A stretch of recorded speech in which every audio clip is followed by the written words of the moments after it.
Oh, cute.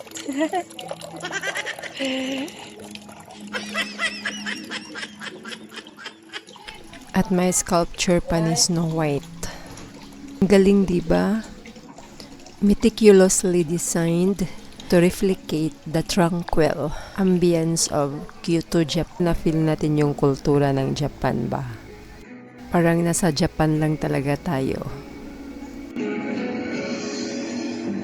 Guys, ang ganda ng view. Diba? Wow! Perfect sa gustong mag-sightseeing. And look at that view, everyone. Diba ang ganda at ang peaceful talaga dito naman. Dito naman may... Hello guys, naanapunta diri sa kadalanan sa Cebu City. We're here at Busay, Cebu City, and we're traveling to Sachiko, Little Kyoto. So if you dreamed of traveling to Japan, ito po ang perfect place for you. So ano pang hinihintay natin? Tara na at ating i-explore ang Sachiko, Little Kyoto ng Babag-Uno, Cebu City. The hidden gem that transport to visitors to serene landscape of Japan. This charming destination offers an authentic Japanese experience right in the heart of Cebu. How to get here? You can take a taxi or a private vehicle or a motorcycle or habal-habal. So ito po yung Temple of Leia. Madadaanan po natin papunta sa Sachiko, Little Kyoto.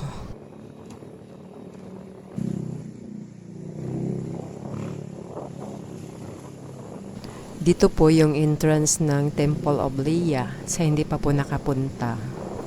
Bago tayo makarating sa ating destinasyon, i-enjoy muna natin ang road trip at pati na rin ang view. At para naman familiar na kayo sa road na dinadaanan natin. At dahil nga papaakyat tayo sa bundok, so maraming puno tayong makikita at ang napakagandang view ng Cebu City ay makikita din natin. Yan. At bukod sa magagandang tanawin ng Cebu City, marami din tayong madadaanan ng mga restaurants dito. Safe na talaga baby ko. Ha? Safe na talaga baby. Oo. Talaga mamangkinom talaga.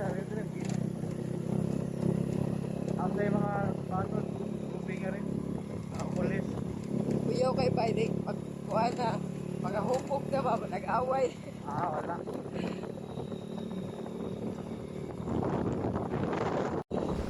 Ang ganda ng lugar na to guys at napakalamig. Dahil nga sa maraming punong kahoy dito sa paligid. Buti na lang naka-jacket si Ate Mira Vlogs. Pero kahit na naka-jacket, feel ko pa din yung malamig na simoy ng hangin. Nanonood sa ilalim ng aking jacket.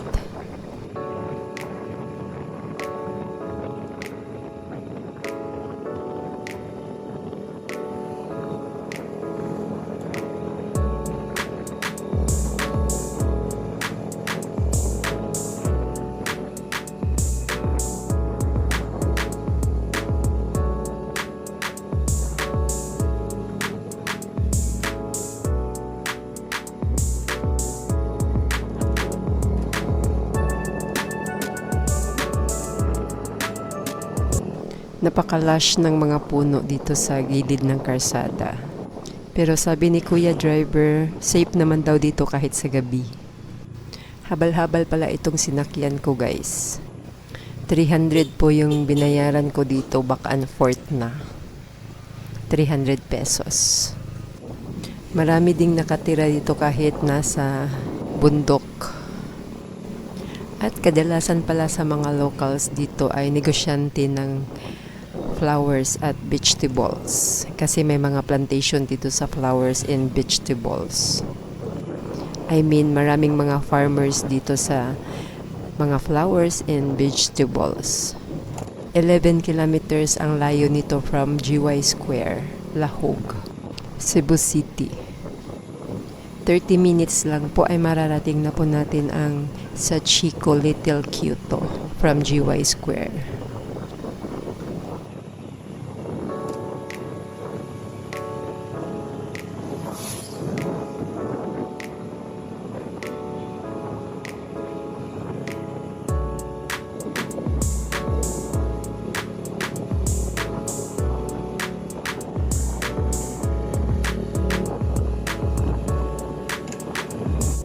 May mga restaurants na dito guys, malapit na tayo.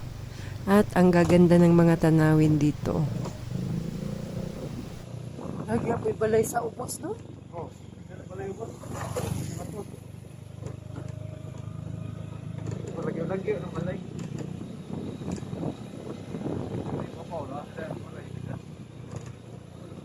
Kuya sila sa landslide, Irisa. May mga landslide incident din dito. Kaya delikado dito pumunta kapag umuulan. Dito na area, makikita mo na yung vegetable and flower farm. Pagtingin mo sa baba, may mga farm din at meron din sa tuktok ng bundok.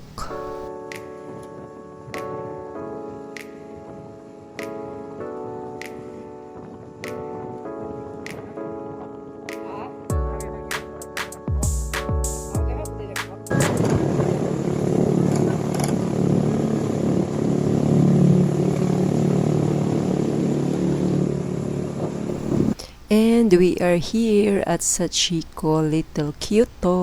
Welcome everyone. Ito na po ang kanilang front entrance. Yan, may mga dishes sila dito. Menu ng kanilang street foods. Japanese street foods menu. So ito ang kanilang business hour schedule. Close po sila kapag Monday. Tuesday to Sunday, open sila sa alas 8 ng umaga hanggang sa alas 8 ng gabi. Dito pa lang sa entrance, feel na natin yung Japanese vibes. Ito naman ang kanilang menu. Same lang ito sa naka-display sa labas. At pwede din tayong mag-rent ng kimono. Dito naman ang kanilang entrance fee, 100 pesos only. At dito ang kanilang entrance and exit. Irashaimase. Ohayou gozaimasu. Dito tayo magbabayad ng ating entrance for only 100 pesos. Sabi niya kanina, Ohayou gozaimasu. It means good morning. Tingnan nyo naman guys, dito pa lang, feel na natin yung Kyoto, Japan. Meron din palang tourist police dito. Morning! Pasok muna tayo dito sa souvenir shop.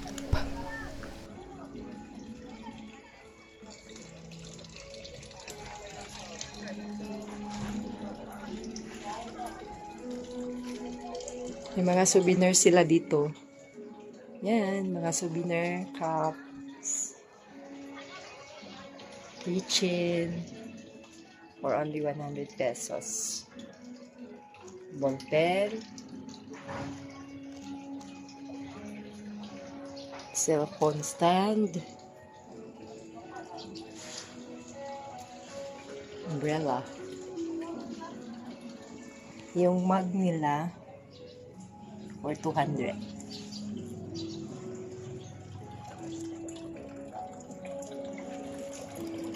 Oh, cute.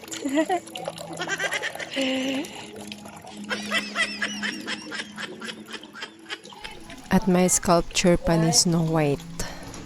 Ang galing, diba? Meticulously designed to replicate the tranquil ambience of Kyoto, Japan.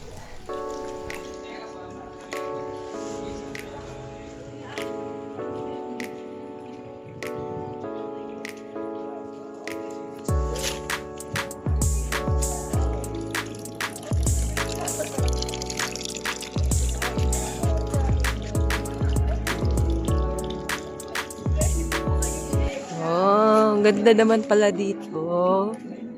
Pwede po tayong mag-rent ng kimono at magpa-picture dito para feel natin yung kultura ng Japan ba. Parang nasa Japan lang talaga tayo.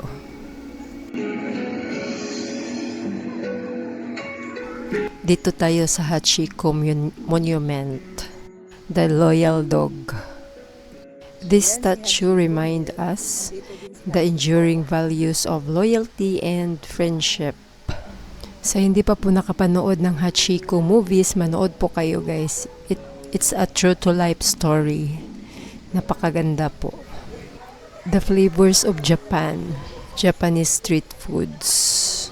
And of course, hindi mawawala ang tea. And if you're planning to visit here in Sachiko, Little Kyoto, mas maigi po na pumunta po kayo sa hapon. Para hindi po kayo mabilad sa araw at mapifeel nyo po yung lamig ng panahon dito sa Babag Uno. Babag Uno, malapit lang po ito sa Busay, magkatabi lang po sila. Cafe na. Ito ang kanilang restaurant dito, Cafe Nara.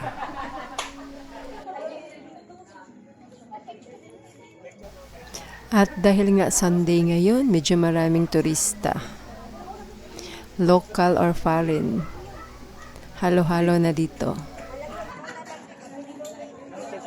May pa cherry blossoms pa dito.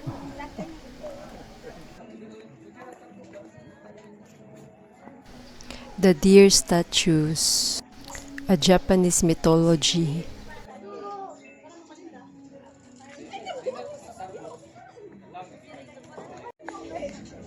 The Secret Messenger.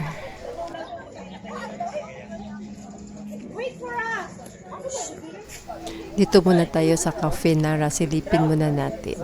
Maganda din pala ang view dito from here.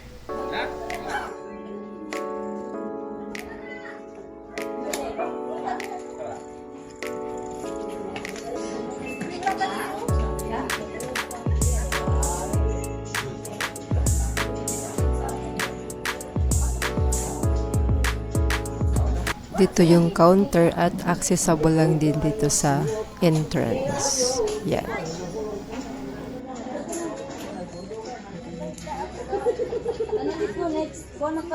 Next level. Tanawa, gipanuhot na pundo ang hangin mo.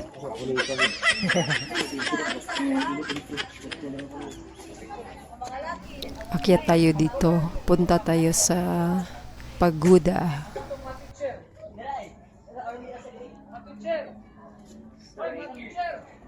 It's okay. Ang gaganda ng mga flowers dito at ang dami-daming butterflies.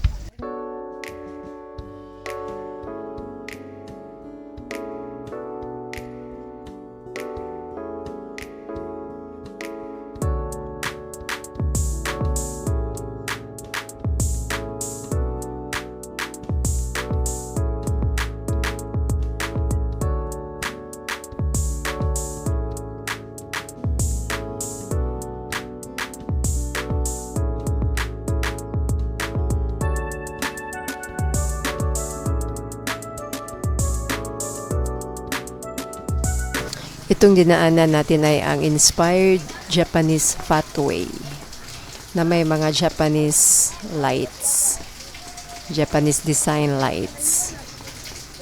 Ito sa pagoda.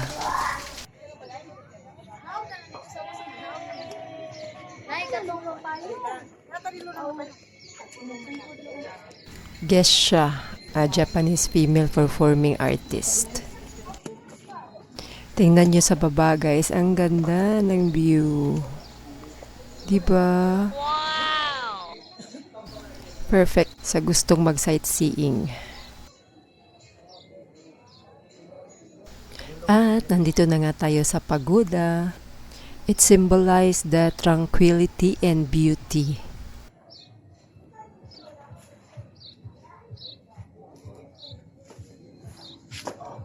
Pa-attendance muna tayo.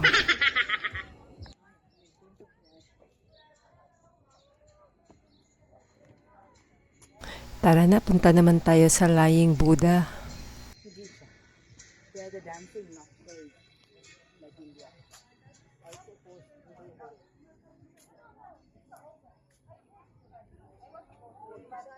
Here we are at the impressive Lying Buddha. Serves as a serene centerpiece in the peaceful garden of Sachiko, Little Kyoto. And look at that view, everyone. Diba ang ganda at ang peaceful talaga dito naman. Dito naman may tables and chairs na pwede nating mapagkainan or matambayan while nag-sightseeing.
So, galing na po tayo sa taas at dito naman tayo. Tingnan natin kung anong meron dito.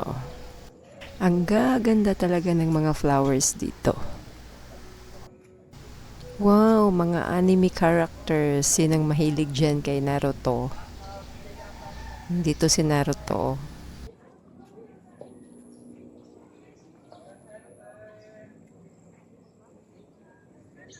At dito naman si Minnie Mouse at si Mickey Mouse.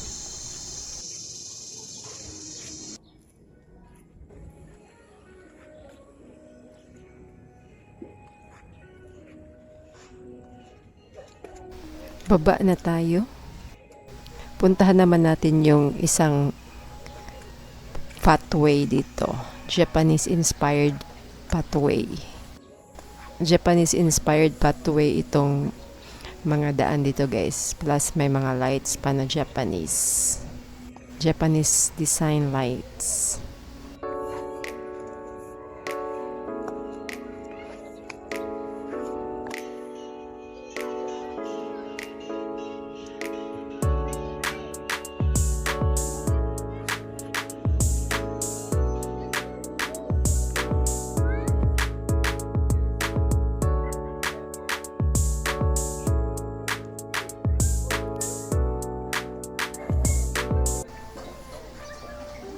Dito tayo sa The Charming Maneki Nico.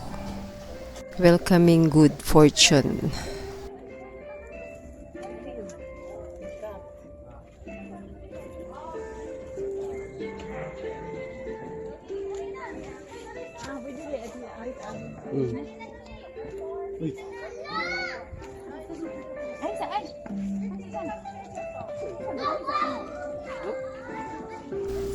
Ito namang mga red na to ay ang Japanese-inspired torii.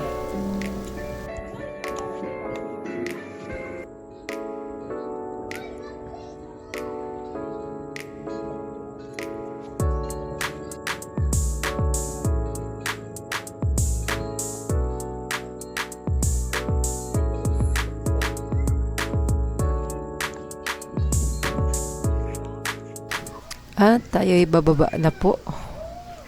Nandito pala tayo sa second pathway. Third yung binabaan natin kanina. Hello! Hello.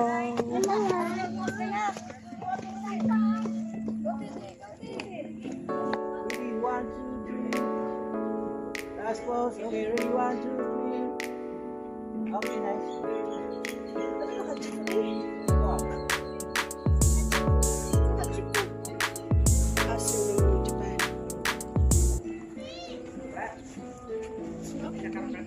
Ito yung Japanese-inspired torii guys.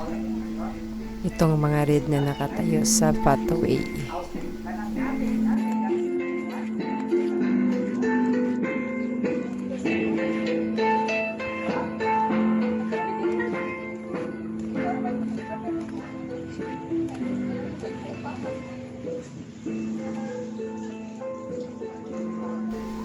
Hanggang dito na muna ang ating video for today. At sana'y na-enjoy kayo dito sa Chico Little Kyoto. Huwag kalimutang mag-subscribe at i-click ang bell button para ma-update kayo sa mga bago kong upload. Don't forget to leave a comment, like, and share this video to your family and friends. Hanggang sa muli, much love from Ate Mira Vlogs.